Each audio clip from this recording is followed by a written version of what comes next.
Bonjour à toutes, bonjour à tous, bienvenue sur ma chaîne YouTube, ou du moins ma première vidéo, si ça se trouve c'est la dernière, mais bon. Donc je me présente, je m'appelle Yasmine et je suis coiffeuse. Donc pour la première vidéo, comme je vous disais, j'ai choisi de parler de coloration.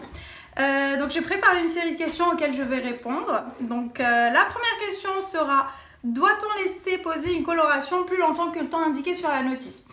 Alors non, parce que certaines colorations en fait arrêtent d'agir de toute façon après, si par exemple le temps de pose est de 30 minutes, la coloration de toute façon arrêtera d'agir. Donc allez vite rincer, ça ne sert à plus rien. Le second cas, c'est les colorations qui au contraire continuent d'agir après le temps indiqué sur la notice. Et du coup, vous risquez d'avoir une couleur plutôt sombre, un reflet plutôt terne et de charbonner votre couleur. Donc dans les deux cas, allez vite rincer votre coloration. La seconde question, c'est: doit-on laisser poser plus longtemps quand on a des cheveux blancs? La réponse est toujours non. En grande surface, vous allez trouver donc des colorations qui seront adaptées. Généralement, c'est écrit quand elles sont adaptées aux cheveux blancs, généralement c'est écrit sur la boîte. Sinon, si vous achetez votre coloration, c'est-à-dire votre tube de couleur et votre oxydant séparément dans les magasins professionnels, eh bien, sachez qu'il suffit juste de prendre le bon oxydant qui est de 20 volumes et vous aurez une couverture totale de vos cheveux blancs. Pour la troisième question, c'est: doit-on allonger la couleur sur les longueurs et pointes à chaque application? Alors surtout non, c'est une erreur fréquente. Quand je suis dans le métro, j'ai des formations professionnelles, mais je ne fais que regarder les gens, je regarde surtout leurs cheveux, donc mon mari généralement me dit: mais arrête de regarder.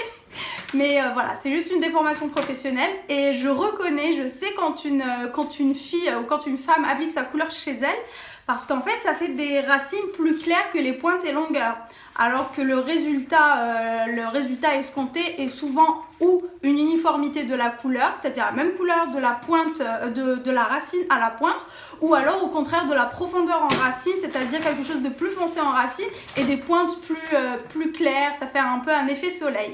Donc surtout ne pas allonger à chaque fois. Si vous vivez dans un pays chaud, donc votre coloration aura tendance à s'oxyder plus vite. Donc vous pouvez, n'hésitez pas à allonger quelques minutes. Bon, désolé pour le bruit, c'est mon petit neveu. J'ai pas pu m'en débarrasser. Mais donc je disais, faut allonger quelques minutes, travailler vos pointes et longueurs, ça dépend, ça peut durer de 5 à 10 minutes si votre couleur a vraiment beaucoup dégorgé. Ensuite, pour la quatrième question, c'est: comment éclaircir une couleur? Sachez qu'une couleur n'éclaircit pas une couleur. Donc vous avez deux solutions. La première solution serait de faire des balayages. Donc vous n'aurez jamais un résultat.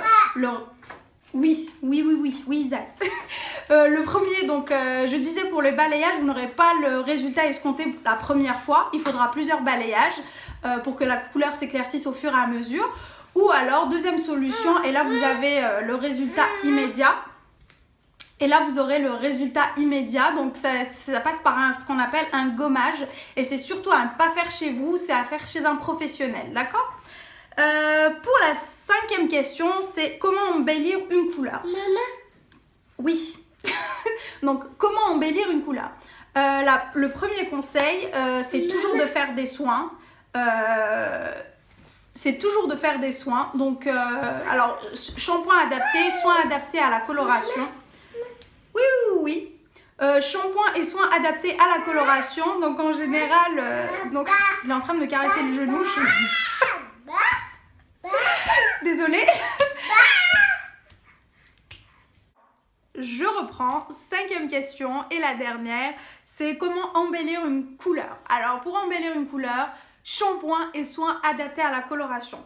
Donc pourquoi adaptés à la coloration? Parce que dans les produits, les shampoings et les soins pour les couleurs, les actifs sont adaptés, c'est-à-dire que vous avez une protection UV par exemple pour empêcher votre coloration de s'oxyder et dégorger moins vite. Voilà, n'hésitez pas, soin. Plus le cheveu est hydraté et plus vous avez un cheveu brillant, et un cheveu brillant, c'est un cheveu qui reflète la lumière, donc forcément votre couleur sera sublimée. Deuxième conseil, c'est allongement rapide. Alors pour l'allongement, un conseil de coiffeur, c'est ce qu'on fait tous Pour allonger la coloration, on émulsionne avec un peu d'eau sur les pointes et longueurs et on travaille et ça rend le cheveu plus brillant, la coloration plus brillante. Donc n'hésitez pas à le faire chez vous, mais uniquement quelques minutes, n'oubliez pas. Le troisième conseil, c'est le make-up.